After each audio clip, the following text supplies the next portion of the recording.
सर्वरोगहरं स्तोत्रं सूतनो वक्तुमर्हसि। श्रीसूत उवाच शृणुध्वं ऋषयः सर्वे नैमिषारण्यवासिनः तत्त्वज्ञानतपोनिष्ठाः सर्वशास्त्रविशारदाः।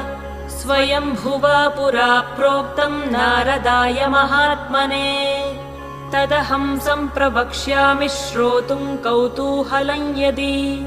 ऋषय ऊचुः किमाह भगवान् ब्रह्मा नारदाय महात्मने सूतपुत्र महाभाग वक्तुमर्हसि साम्प्रतम्।